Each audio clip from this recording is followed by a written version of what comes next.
Welcome back to the Mass Effect Andrómeda gameplay series. In our first installments, we took a closer look at combat gameplay. Today, we're diving straight into the heart of Mass Effect Andrómeda, exploration. In addition to beautiful story missions, Andrómeda is filled with worlds to explore. No way this is home. Our story is contained within the Helios cluster, a portion of space populated with dozens of star systems. And the Tempest is where that exploration begins. You can navigate star systems using the Tempest galaxy map. From planets to moons to anomalies and starships, wherever you are in Helios, you'll now be able to see everything that exists outside the ship's main windows in real time. In Andrómeda, there are over 100 planets to discover, and a handful of beautifully crafted worlds can be landed on. And that's where the adventure really begins. Each world you visit has its own story, its own characters, and of course, its own challenges. Today, the world we're going to visit is called Eladin. Exploring the opening landing area called Paradise, you'll quickly discover that the heat on this planet can be deadly. Water is scarce, and mysterious ancient artifacts dot the landscape guarded by dangerous remnant creatures.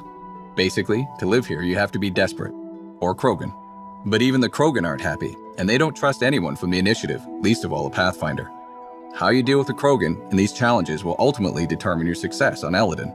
We need the Krogan, and the Krogan need us.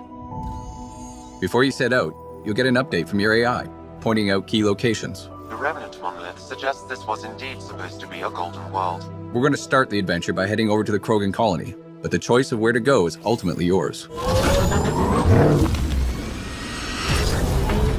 Our all-terrain rover, the Nomad, is key to quickly covering the expansive landscapes throughout Andrómeda. You can also enhance the Nomad with a series of functional upgrades designed to give you better turbo boost, higher jumps, better handling, and more. While you're exploring, one of the key objectives will be to discover locations to call down forward stations. Once found, each of these will act as a fast travel point and allow you to change your loadout or call the Nomad if it gets lost or destroyed. They also offer resupply and protection from any environmental hazards. Our conversations at the Krogan colony point us in a few directions. Exiles are causing trouble at their base, the Flophouse, and a derelict remnant ship may have a drive core the Krogan are in desperate need of. Let's head to that ship and see what we can find. Out here, we are more exposed to the heat. In Andrómeda, all of the planets have localized and/or global hazards. The Pathfinder and the Nomad are both separately outfitted with life support systems that help protect against these hazards. But once you run out, you'll need to find a safe location or a forward station to recharge. I'm reading normal temperature range, Pathfinder. As you travel throughout the world, you'll find new areas to explore, new characters, and new storylines. Ultimately, all of these discoveries will help raise the viability of the planet. Increasing planet viability does two things: allow for the creation of an outpost, and upgrade the Nexus, the Andromeda Initiative's space station. Before a planet can support an outpost, you'll first need to get its viability to at least 40% by pacifying threats, allying yourself to locals, solving environmental problems, and accomplishing specific tasks related to that planet's story. For example, in the case of Eladin, your relationship with the Krogan will determine whether you can build here or not. Regardless of whether you build an outpost, your exploration and discoveries will also give you Andromeda viability points. Reaching thresholds will allow you to upgrade the Nexus and wake up more colonists from cryosleep. Who you decide to wake up will determine what perks and advantages you'll get. Will you wake up scientists to give you an edge in research and development? Military personnel to give you an edge in combat? Or merchants to give you a leg up when trading? But of course, not everything on these worlds will be so straightforward. Andrómeda holds many mysteries, not the least of which is a vast network of ancient vaults. Simply figuring out how to access one of these vaults is a challenge in and of itself that can take you across an entire world. Once inside, you'll need to rely on skills from every element of Andrómeda gameplay, including exploration, environmental navigation, puzzle solving, and combat to get them back online, and then make it out alive. And resolving the mystery of these vaults may just hold the key to survival in Andrómeda. This is unbelievable. At its heart, Mass Effect Andrómeda is a game of discovery and exploration. The choices you make and the places you go let you blaze your own unique trail through Andrómeda.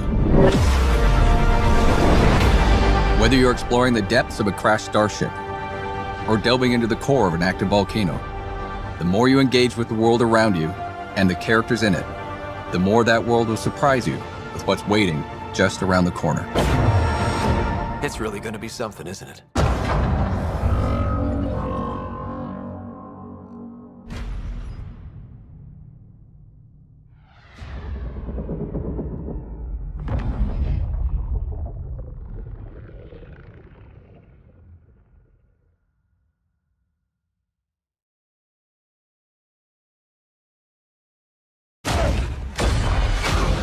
Welcome back to the Mass Effect Andrómeda gameplay series.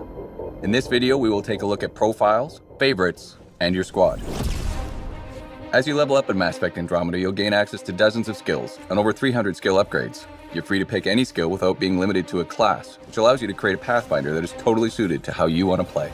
As we discovered last time, there are three main types of skills in the game: combat, tech, and biotics. As you unlock skills over the course of the game, you'll also start gaining access to profiles. There are 7 types. Let's take a look at 2 of them, the Adept and the Explorer. The Adept profile is perfect for players who want to specialize in biotics.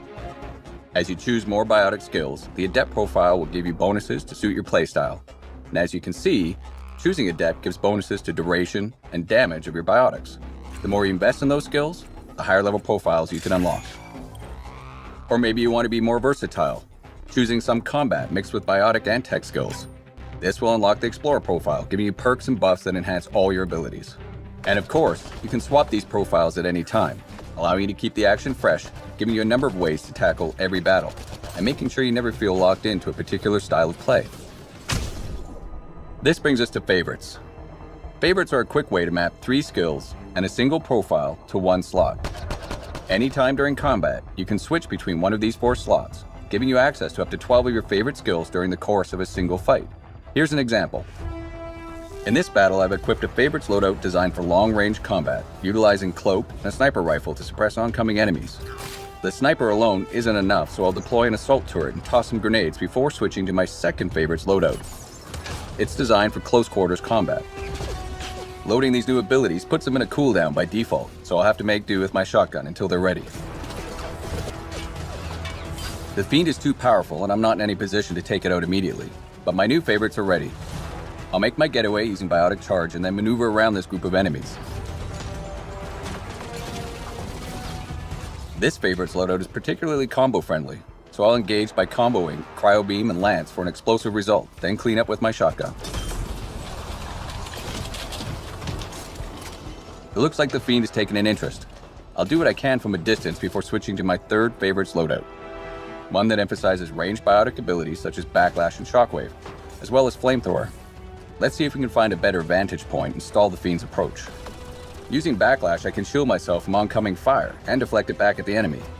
This is particularly useful against large crowds of enemies. However, this horde is scattered, so I'll need to regroup. Looks like the Fiend has other plans. I'll stand my ground by using Shockwave and then follow that up with Flamethrower. The Fiend is hurt, but it's going to take more than that to defeat it. Switching to my final favorites loadout, I'll engage the Fiend with soldier-focused abilities. Let's finish it off with Flat Cannon and Trip Mines. And when it comes to combat, don't forget your squad. Each of your 6 squad mates has 3 active and 2 passive skills. In this case, Cora uses her biotics as a support character, and Drac is a bruiser who can soak up lots of damage. Not only can you set your squad up around the battlefield, ordering them to defend locations, attack targets, or rally to your side, but you can also team up with them for devastating power combos. Power combos activate when you or one of your squad mates primes an enemy or groups of enemies, setting them up for the kill. Then you or a squad mate jumps in to detonate and finish the job. And you can always level up your squad mates to make them specifically good at priming or detonating targets. Subscribe to see the next installment in the gameplay series for a look at exploration in Mass Effect Andrómeda.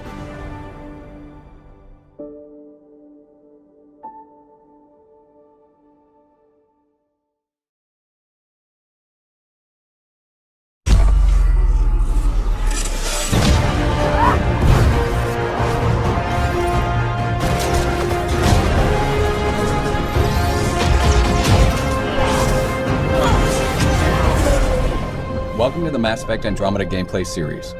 In Mass Effect Andrómeda, you are the Pathfinder, the ultimate adventure in a vast, unexplored galaxy on a mission to find a new home for humanity. Can you make it somewhere tropical? Nice, warm ocean, summer year-round? Our first video will take a look at weapons and skills.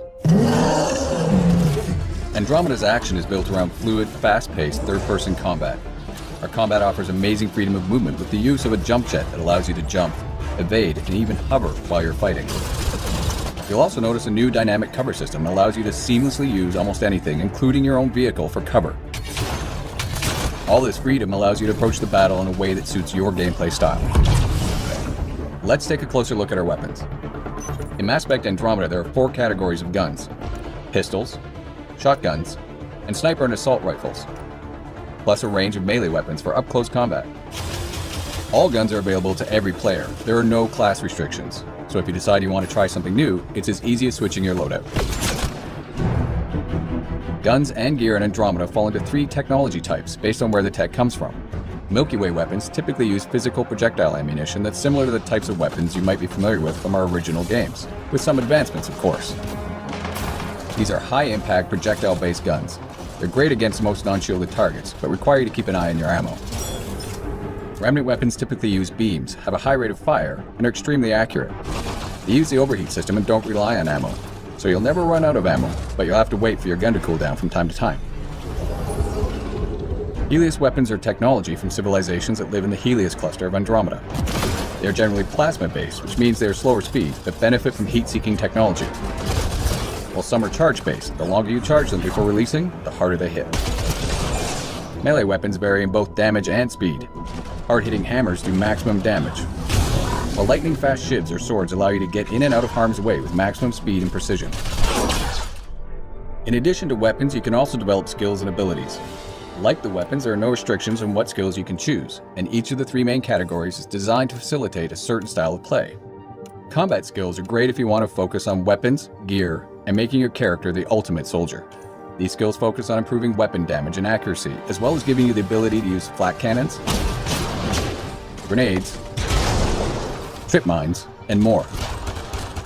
Tech skills allow you to equip your Pathfinder with more experimental weaponry, or focus on strategic improvements for you and your squad.